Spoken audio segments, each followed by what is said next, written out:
ಬೇಕಿರುವಂತ ಎಲ್ಲ ವಸ್ತುಗಳನ್ನು ತರಲಿಕ್ಕೆ ವ್ಯವಸ್ಥೆಗಳನ್ನು ಮಾಡ್ಕೊಳ್ತಾರೆ. ಅಲ್ಲೇ ತರಬೇತಿಗಳನ್ನು ಕೊಟ್ಕೊಂಡು ಸುಮಾರು 5, 10, 15 ವರ್ಷದ ತನಕ ಕೂಡ ತನ್ನ ಬಳಿಗೆ ಇಟ್ಕೊಂಡು ಬೆಳೆಸ್ತಾ ಹೋಗ್ತಾರೆ. Jammu Kashmir LOC line of control ಈ ಒಂದು ಗಡಿ ಪ್ರದೇಶದಲ್ಲಿ ಯಾವಾಗ ಸೈನಿಕರು ಒಳಗಡೆ ಬರ್ಲಿಕ್ಕಾಗಲ್ಲ ಆ ಸಮಯದಲ್ಲಿ ಉಗ್ರವಾದಿಗಳನ್ನ ಒಳಗಡೆ ಬಿಡ್ತಾರೆ. ಬಿಟ್ಟಾಗ ಉಗ್ರವಾದಿಗಳು ಯಾವ ತರ ಉತ್ಪತ್ತಿ ಆಗ್ತಾರೆ, ಸುಸೈಡ್ ಅಟ್ಯಾಕ್ ಮಾಡ್ತಾರೆ. ಆದ್ರೂ ಕೂಡ ಅವ್ರು ಅಂಜೋದಿಲ್ಲ. ಯಾಕಾಗಿ ಏನೇನು ಮಾಡ್ತಾರೆ ಅನ್ನೋದನ್ನ ನಿಮ್ಗೆ ಈ ವಿಡಿಯೋ ಮುಖಾಂತರ ತೋರಿಸ್ತಾ ಇದ್ದೀನಿ.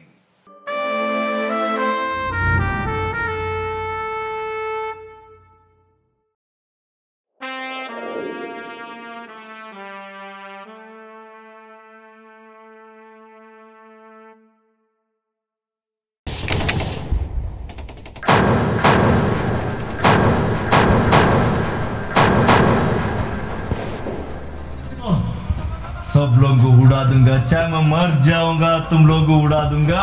हल्ला मुझे जन्नत देगा, जन्नत. मैं हूँ टेररिस्ट. मैं पाकिस्तान अफगानिस्तान का टेररिस्ट. ಸ್ನೇಹಿತರೆ ನೋಡಿದ್ರಲ್ಲ, ಪಾಕಿಸ್ತಾನ್ ಅಫ್ಘಾನಿಸ್ತಾನ್ ಟೆರರಿಸ್ಟ್ ಮಿಲಿಟೆಂಟ್ ಉಗ್ರವಾದಿಯ ಆತಂಕವಾದಿ ಲೋಗ್ ಏನೇನು ಮಾಡ್ತಾರೆ ಅನ್ನೋದನ್ನ ನಿಮಗೆ ಈ ವಿಡಿಯೋ ಮುಖಾಂತರ ತೋರಿಸ್ತಾ ಇದ್ದೀನಿ. ನಮ್ಮ ಭಾರತದ ಸರ್ಕಾರ, ರಕ್ಷಣಾ ಇಲಾಖೆ, ಸೈನಿಕಗಳು ಹೆಚ್ಚಿನ ನಷ್ಟವನ್ನ ಇಲ್ಲಿ ಅನುಭವಿಸ್ತವ್ರೆ. ಅದ್ರ ಬಗ್ಗೆ ವಿವರವಾಗಿ ಈ ವಿಡಿಯೋ ಮುಖಾಂತರ ತಿಳಿಸ್ತಾ ಹೋಗ್ತೀನಿ. ಟೆರರಿಸ್ಟ್ ಉಗ್ರವಾದಿಗಳು ಯಾವ ತರ ಉತ್ಪತ್ತಿ ಆಗ್ತಾರೆ, ಸುಸೈಡ್ ಅಟ್ಯಾಕ್ ಮಾಡ್ತಾರೆ. ಆದ್ರೂ ಕೂಡ ಅವ್ರು ಅಂಜೋದಿಲ್ಲ.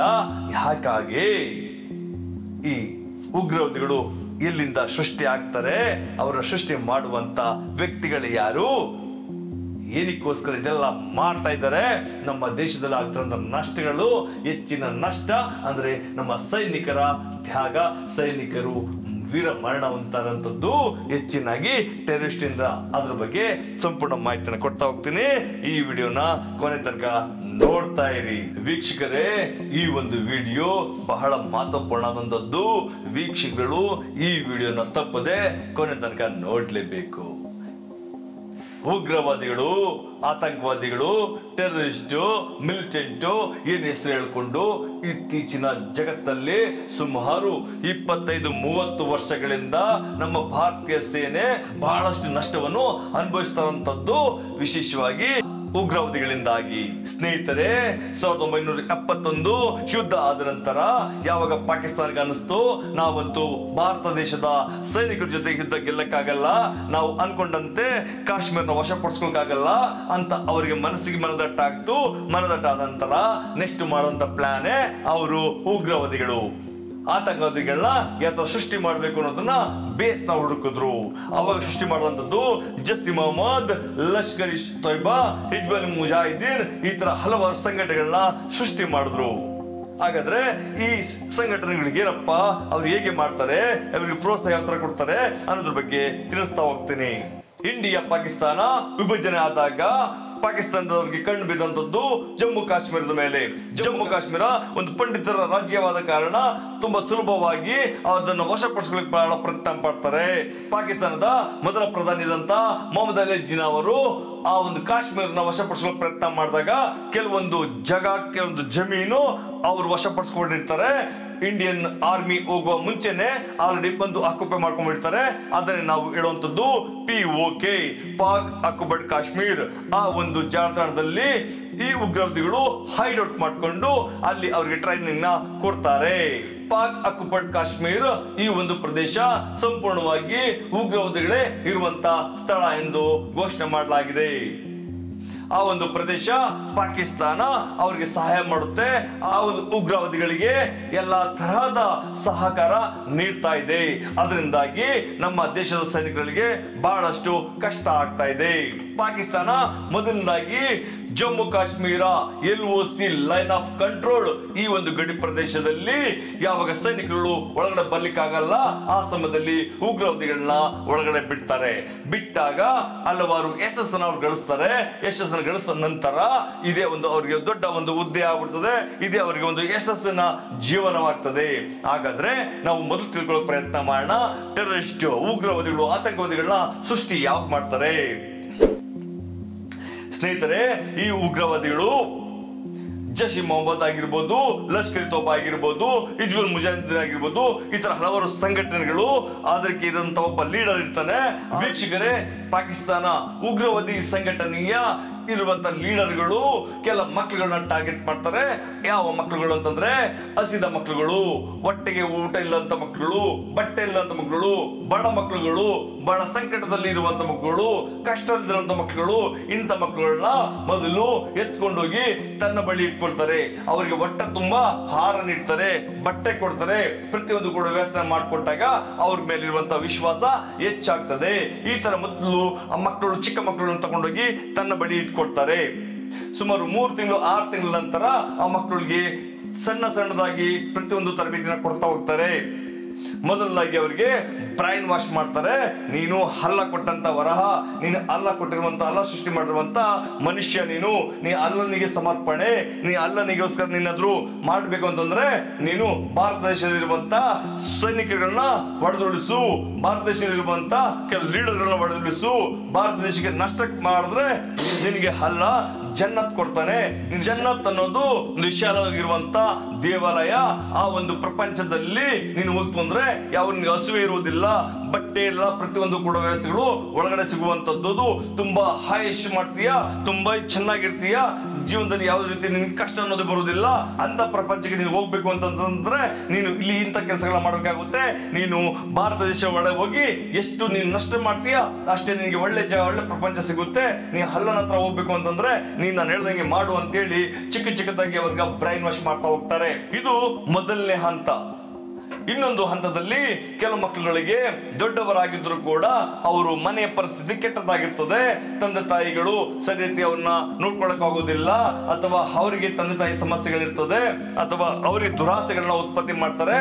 ನೋಡು, ನೀನು ಹೋಗಿ ನಾನು ಕೊಡುವಂತ ಟಾಸ್ಕ್ ನ ನಿನಗೆ ಕೊಟ್ಟುವಂತ ಕೆಲಸಗಳನ್ನ ಮಾಡಿದ್ರೆ ನಿನಗೆ ಇಷ್ಟು ಲಕ್ಷ ರೂಪಾಯಿನ ದುಡ್ಡು ಕೊಡ್ತೀನಿ, ಈ ದುಡ್ಡನ್ನು ತಗೊಂಡೋಗಿ ನಿನ್ನ ತಂದೆ ತಾಯಿ ಕೊಟ್ಟು ನಿನ್ನ ಸಮಸ್ಯೆಗಳನ್ನ ಬಗೆಹರಿಸ್ಕೊಬಹುದು. ಈ ತರನು ಕೂಡ ಕೆಲ ಯುವತಿಯರಿಗೆ ಹೇಳ್ತಾರೆ. ಇದನ್ನು ಕೂಡ ಕೆಲವರು ಯುವತಿಯರು ಬದಲಾಗ್ತಾರೆ. ಅದರಿಂದಾಗಿ ಅವರು ಉಗ್ರವಾದಿಯಾಗಿ ತಯಾರಿಯಾಗ್ತಾರೆ. ಇನ್ನಷ್ಟು ಯುವತಿಯರಿಗೆ ಬಂದೂಕ್ ಅನ್ನೋದು ಗೊತ್ತಿರೋದಿಲ್ಲ. ಬಂದೂಕ್ ಕೈ ಕೊಟ್ಟಾಗ ಒಂದು ಜೋಶು, ಒಂದು ಖುಷಿ, ಒಂದು ಏನೋ ಒಂದು ರೀತಿ ಅವರುಗಳಿಗೆ ಸಮಾಧಾನ ಸಿಗ್ತದೆ. ಅದರಿಂದಾಗಿ ಕೂಡ ಆ ಬಂದೂಕ್ನ ಕೈಲಿಟ್ಕೊಂಡು ಫೈರ್ ಮಾಡ್ಲಿಕ್ಕೆ ಅಂತೇಳಿ ಇಷ್ಟಪಡ್ತಾರೆ. ಅವಾಗ ಅವ್ರನ್ನ ಚಿಕ್ಕದಾಗಿ ಒಂದು ಬಂದೂಕನ್ನ ಕೊಟ್ಟು ತಯಾರಿ ಮಾಡುವಂತ ಕೆಲಸಗಳನ್ನು ಮಾಡ್ತಾರೆ. ವೀಕ್ಷಕರೇ, ಬರೀ ಇಷ್ಟೇ ಅಲ್ಲ, ಕೆಲ ಯುವತಿಯರ ತಂದೆ ತಾಯಿ ಅಥವಾ ಕುಟುಂಬದಲ್ಲಿರುವಂತಹ ಸಮಸ್ಯೆಗಳನ್ನ ನೋಡಿ ಅವರುಗಳನ್ನ ತನ್ನ ವಶದಲ್ಲಿ ಇಟ್ಕೊಂಡು ನೀನು ಈ ತರ ಕೆಲಸಗಳನ್ನ ಮಾಡಿದ್ರೆ ಮಾತ್ರ ನಿನ್ನ ತಂದೆ ತಾಯಿನ ಬಿಟ್ಕೊಡ್ತೀನಿ, ಅಥವಾ ನಿನ್ನ ಅಣ್ಣ ತಮ್ಮದನ್ನ ಬಿಟ್ಕೊಡ್ತೀನಿ, ಅಥವಾ ನಿನ್ನ ಜಮೀನ ಬಿಟ್ಕೊಡ್ತೀನಿ, ಅಥವಾ ನಿನ್ನ ಮನೆನ ಬಿಟ್ಕೊಡ್ತೀನಿ, ಇಲ್ಲ ಅಂತಂದ್ರೆ ಎಲ್ಲ ನಷ್ಟ ಮಾಡ್ತೀನಿ ಅಂತೇಳಿ ಎದುರಿಸಿ ಬೆದರಿಕೆ ಹಾಕಿ ಅಂತವರಲ್ಲೂ ಕೂಡ ಕೆಲವ್ರನ್ನ ಉಗ್ರವಾದಿಯಾಗಿ ತಯಾರಿ ಮಾಡ್ತಾರೆ. ಬರೀ ಇಷ್ಟೇ ಅಲ್ಲ ವೀಕ್ಷಕರೇ, ಬಾಲ್ಯ ವಯಸ್ಸಲ್ಲಿ ಬಂದಂತ ಮಕ್ಕಳುಗಳನ್ನ ಅಥವಾ ಯುವತಿಯರನ್ನ ತನ್ನ ಬಳಿ ಇಟ್ಕೊಂಡು ದುಶ್ಚಟಗಳಿಗೆ ಬಲಿ ಮಾಡ್ತಾರೆ. ಗಾಂಜಾ, ಸಿಗರೇಟ್, ಎಣ್ಣೆ ಹೊಡೆಯುವಂಥದ್ದು, ಅಂದ್ರೆ ಧೂಮಪಾನ ಮಾಡುವಂತ ಕೆಲಸಗಳನ್ನ ಮಾಡುವಂಥದ್ದು, ದುಶ್ಚಟಗಳಿಗೆ ಕೆಲವೊಂದು ಬಲಿ ಮಾಡುವಂಥದ್ದು, ಈ ತರ ಹಲವಾರು ದುಶ್ಚಟಗಳಿಗೆ ಬಲಿ ಮಾಡಿ ಅವರಿಗೆ ಆ ಸಂಕಟದಲ್ಲಿ ಅವರ ಶರೀರವನ್ನ ತೊಡಗಿಸ್ಕೊಂಡ್ಬಿಡ್ತಾರೆ. ತದನಂತರ ಅವರಿಗೆ ಅದು ನೀಡಾಗ್ಬಿಡುತ್ತೆ, ಬೇಕೇ ಬೇಕಾಗ್ತದೆ.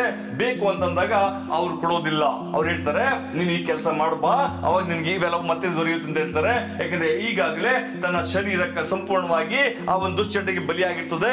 ಅದರಿಂದ ಹೊರಗಡೆ ಬರ್ಲಿಕ್ಕೆ ಕಷ್ಟ ಆಗ್ತದೆ. ನನ್ಗೆ ಅವನಿಗೆ ಅವನಿಗೆ ಗಾಂಜಾ ಬೇಕಾಗ್ತದೆ, ಅಥವಾ ಅಫೀಮ್ ಬೇಕಾಗ್ತದೆ, ಅಥವಾ ಅವನಿಗೆ ಸಿಗರೇಟ್ ಬೇಕಾಗ್ತದೆ, ಅಥವಾ ಅವನಿಗೆ ಮದ್ಯಪಾನ ಧೂಮಪಾನದಲ್ಲಿ ಮುಳುಗೋಗಿದ್ದಂತ ಯುವಕ ಯುವತಿಯರು ಮತ್ತೆ ಹೊರ ಬರ್ಲಿಕ್ಕೆ ಬಹಳ ಕಷ್ಟ ಆಗ್ತದೆ, ಆ ಶರೀರ ಸಪೋರ್ಟ್ ಮಾಡೋದಿಲ್ಲ.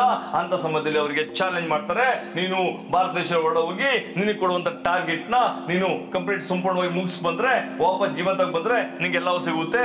ಅಕಸ್ಮಾತ್ ನೀನು ಸತ್ತು ಹೋದ್ರೆ ನೀನು ಜನ್ನತ್ ಹೋಗ್ತೀಯಾ, ನೀನು ಅಲ್ಲನ ಹತ್ರ ಹೋಗ್ತೀಯಾ, ನೀನು ಯಾವಾಗಲೂ ಆ ಪ್ರಪಂಚದಲ್ಲಿ ಸಂತೋಷವಾಗಿರ್ತೀಯಾ, ಎಲ್ಲವೂ ಕೂಡ ನೀನು ದೊರಕುತ್ತೆ ಅಂತೇಳಿ ಈ ತರ ಬ್ರೈನ್ ವಾಶ್ ಮಾಡಿ ಅಥವಾ ಅವ್ರಿಗೆ ಹೆದರಿಸಿ ಕೊಡುವಂತ ಪ್ರಶ್ನೆ ಬರ್ತದೆ.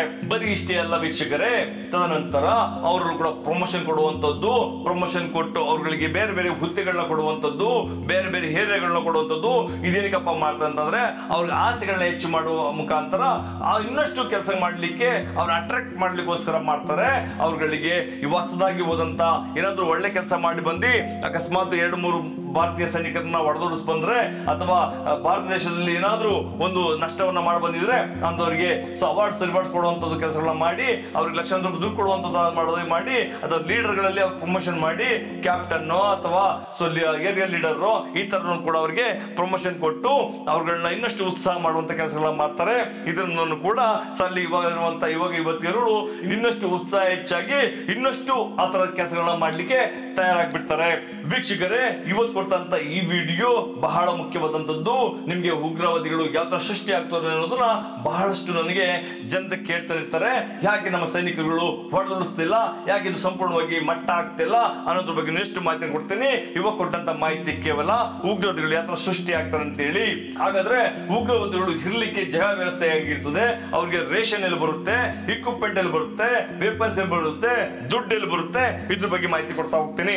ವೀಕ್ಷಕರೇ, ನಿಮಗೆ ತಿಳಿದಿರುವಂತೆ ಅಮೆರಿಕದಲ್ಲಿ ಕ್ವೀನ್ಸ್ ಬಿಲ್ಡಿಂಗ್ ಮೇಲೆ ಫ್ಲೈಟ್ ಅಟ್ಯಾಕ್ ಮಾಡಿ ಬಹಳಷ್ಟು ನಷ್ಟಗಳನ್ನ ಮಾಡಿತ್ತು. ಅದು ಕೂಡ ಒಂದು ಅಲ್ ಖೈದಾ, ಅಲ್ಲಿರುವಂತಹ ಟೆರರಿಸ್ಟ್ ಗಳು ಕೂಡ ಅದನ್ನ ನಾವೇ ಮಾಡಿಸಿದ ಅಂತ ಹೇಳಿ ಅದ್ರ ಜವಾಬ್ದಾರಿ ಕೂಡ ಪಡ್ಕೊಂಡಿದ್ರು. ಏನಪ್ಪಾ ಈ ತರ ಟೆರರಿಸ್ಟ್ ಗಳು ಹೊಡೆದಲ್ಲಿ ಕೂಡ ಜವಾಬ್ದಾರಿ ಇಟ್ಕೊಂತಾರೆ ಅಂತಂದ್ರೆ ಅವರ ಹೆಸರು ಮಾಡ್ಕೊಳ್ಳಿಕ್ಕೋಸ್ಕರ ನಮ್ಮ ಸಂಘಟನೆ ಮಾಡಿದೆ ಅನ್ನೋದನ್ನ ಭಯ ಉಳಿಸ್ಲಿಕ್ಕೋಸ್ಕರ. ಮತ್ತೆ ಸಂಘಟನೆಗಳಲ್ಲಿ ಅವರಿಗೆ ಬರುವಂತ ಇನ್ಕಮ್ ಅಲ್ಲಿ ನಮಗ್ ಸಿಗ್ಲಿ ಅನ್ನೋ ಉದ್ದೇಶದಿಂದ ಅವರಲ್ಲೂ ಕೂಡ ಈ ತರ ಸಂಘರ್ಷಗಳು ಆಗ್ತವೆ. ಈ ತರ ಕೊಟ್ಟಂತ ಟಾರ್ಗೆಟ್ ನ ರೀಚ್ ಮಾಡಿ ಆ ಟಾರ್ಗೆಟ್ ನ ನಷ್ಟ ಮಾಡೋದ್ರಿಂದ ದುಡ್ಡು ಕೂಡ ಬರುತ್ತೆ, ಅವ್ರಿಗೆ ಹೆಸರು ಕೂಡ ಬರುತ್ತೆ, ಪ್ರಮೋಷನ್ ಸಿಗುತ್ತೆ. ಎಲ್ಲಿಂದ ಬರುತ್ತೆ ಅಂದ್ರೆ ಅವ್ರ ಧರ್ಮವನ್ನ ಕಾಪಾಡ್ಕೊಳ್ಳಿಕ್ಕೋಸ್ಕರ ಪ್ರಪಂಚದಾದ್ಯಂತ ಅವರೇ ಹೆಸರು ಉಳಿಬೇಕು, ಬರೀ ಅಲ್ಲನ ಹೆಸರು ಇರಬೇಕು. ಈ ತರ ಕೆಲವು ಕೆಟ್ಟ ಮನಸ್ಸಿರುವಂತ ವ್ಯಕ್ತಿಗಳು, ಶ್ರೀಮಂತ ವ್ಯಕ್ತಿಗಳು, ರಾಜಕೀಯ ವ್ಯಕ್ತಿಗಳು, ಅಥವಾ ಪಾಕಿಸ್ತಾನ, ಆಫ್ಘಾನಿಸ್ತಾನ ಹಲವಾರು ರಾಷ್ಟ್ರಗಳಿಂದಲೂ ಕೂಡ ಬೆಂಬಲ ಕೊಡ್ತಾವ. ಜೊತೆಗೆ ಅವರಿಗೆ ಹಣ ಸಹಾಯನೂ ಕೂಡ ಮಾಡ್ತದೆ. ಯಾವಾಗ ಹಣದ ಸಹಾಯ ಅಥವಾ ಅವ್ರಿಗೆ ಬೇಕಿರುವಂತ ಸಂಪತ್ತೆಲ್ಲ ಸಿಗ್ತಾ ಹೋಗ್ತದೆ, ಇವು ಇನ್ನಷ್ಟು ರೊಚ್ಚಿಗೆದ್ದು ಇನ್ನಷ್ಟು ಈ ತರ ಕೆಲಸಗಳನ್ನ ಮಾಡ್ಲಿಕ್ಕೆ ತಯಾರಾಗ್ತಾರೆ, ಇನ್ನಷ್ಟು ಉಗ್ರವಾದಿಗಳ ಸೃಷ್ಟಿ ಮಾಡ್ತಾರೆ. ವೀಕ್ಷಕರೇ, ಪಾರ್ಟ್ 1 ನಲ್ಲಿ ಕೊಟ್ಟಂತ ಈ ವಿಡಿಯೋ ಸಂಪೂರ್ಣವಾಗಿ ಉಗ್ರವಾದಿ ಯಾವ ಸೃಷ್ಟಿ ಆಗ್ತಾರೆ, ಹೇಗೆ ತಯಾರಿ ಮಾಡ್ತಾರೆ ಅನ್ನೋದ್ರ ಬಗ್ಗೆ ಕೊಡ್ತಂತದ್ದು. ತದನಂತರ ಉಗ್ರವಾದಿಗಳನ್ನ ತನ್ನ ಒಂದು ಲಾಂಚಿಂಗ್ ಪ್ಯಾಡ್ ಅಂತ ಇಟ್ಕೊಳ್ತಾರೆ. ಲಾಂಚಿಂಗ್ ಪ್ಯಾಡ್ ಮುಂಚೆನೆ ಒಂದು ಹೈಡೌಟ್ ಅಂತ ಮಾಡ್ಕೊಳ್ತಾರೆ. ಹೈಡೌಟ್ ಅಂತಂದ್ರೆ ಯಾರು ಕಾಣಿಸದಂತೆ, ಎಲ್ಲೂ ಕೂಡ ಅವ್ರು ಹುಡುಕ್ತಂತೆ ಬೆಟ್ಟ ಗುಡ್ಡ ಪ್ರದೇಶಗಳಲ್ಲಿ ಗುಹೆಗಳನ್ನ ಮಾಡ್ಕೊಂಡು ಆ ಒಂದು ಪ್ರದೇಶದಲ್ಲಿ ಬಚ್ಚಿಟ್ಕೊಳ್ತಾರೆ. ಟ್ರೈನಿಂಗ್ ಕ್ಯಾಂಪ್ ಕೂಡ ಅವ್ರು ಮಾಡ್ಕೊಳ್ತಾರೆ. ಅವ್ರಿಗೆ ಬೇಕಿರುವಂತ ಎಲ್ಲ ವಸ್ತುಗಳು ತರಲಿಕ್ಕೆ ವ್ಯವಸ್ಥೆಗಳನ್ನ ಮಾಡ್ಕೊಳ್ತಾರೆ. ಅಲ್ಲೇ ತರಬೇತಿಗಳು ಕೊಟ್ಕೊಂಡು ಸುಮಾರು 5-10-15 ವರ್ಷದ ತನಕ ಕೂಡ ತನ್ನ ಬಳಿಗೆ ಇಟ್ಕೊಂಡು ಬೆಳೆಸ್ತಾ ಹೋಗ್ತಾರೆ. ಇವಾಗ ಕೊಟ್ಟಂತ ಈ ವಿಡಿಯೋ ಸಂಪೂರ್ಣವಾಗಿ ಉಗ್ರವಾದಿಗಳು ಯಾವ ತರ ಸೃಷ್ಟಿ ಆಗ್ತಾರೆ ಅನ್ನೋದ್ರ ಬಗ್ಗೆ ಮಾಹಿತಿ ಕೊಟ್ಟಿದ್ದೀನಿ. ಮುಂದಿನ ವಿಡಿಯೋ ಪಾರ್ಟ್ 2 ನಲ್ಲಿ ಉಗ್ರವಾದಿಗಳು ಗಡಿ ಪ್ರದೇಶದಿಂದ ಭಾರತ ದೇಶಕ್ಕೆ ಯಾವ ತರ ಬರ್ತಾರೆ, ಯಾವ ತರ ನುಸುಳ್ತಾರೆ, ಬಂದು ಯಾವ ತರ ಅವ್ರ ಕೆಲಸಗಳನ್ನ ಆಪರೇಟ್ ಮಾಡ್ತಾರೆ, ಇದು ಭಾರತ ದೇಶದ ಸೈನಿಕರು ಯಾವ ತರ ಅವ್ರನ್ನ ಕೌಂಟರ್ ಅಟ್ಯಾಕ್ ಮಾಡಿ ಅವ್ರನ್ನ ಸಾಯಿಸ್ತಾರೆ, ಅಥವಾ ಭಾರತ ದೇಶವನ್ನ ಉಗ್ರವಾದಿಗಳಿಂದ ನಮ್ಮ ಸೈನಿಕರು ಯಾವ ತರ ರಕ್ಷಣೆ ಮಾಡ್ತಾರೆ ಅನ್ನೋದ್ರ ಬಗ್ಗೆ ಮಾಹಿತಿ ಕೊಡ್ತೀನಿ.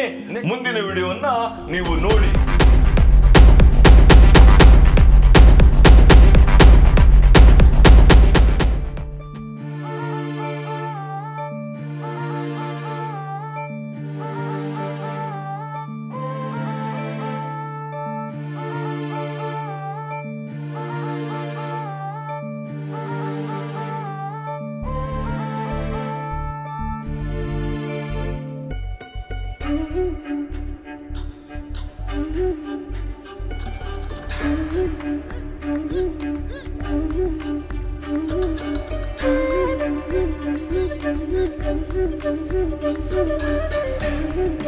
Thank you.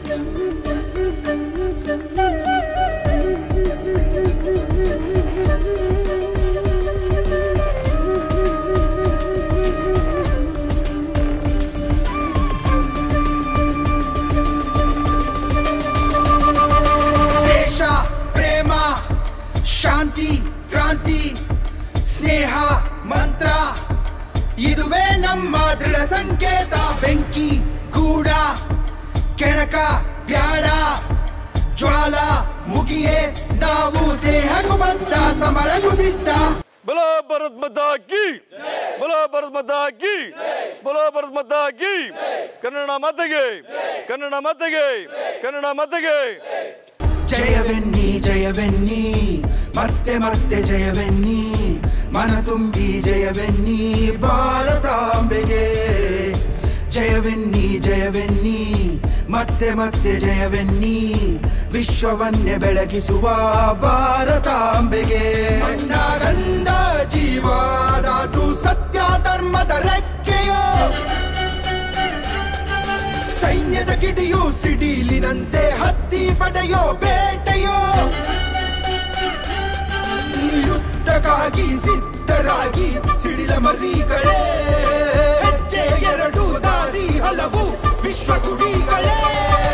ನಮ್ಮದಿ ಬಾವುಟ ನೀಲಿ ನವದಿ ಹಾರುತ ನಮ್ಮದಿ ಭೂಪಟ ತಾರೆಯಂತೆ ಮಿನುಗುತ್ತ ನಮ್ಮದಿ ಬಾವುಟ ತಾಯಿ ಪ್ರೀತಿ ತೋರುತ ನಮ್ಮದಿ ಭೂಪಟ ಧರ್ಮವನ್ನು ಸಾರುತ್ತ.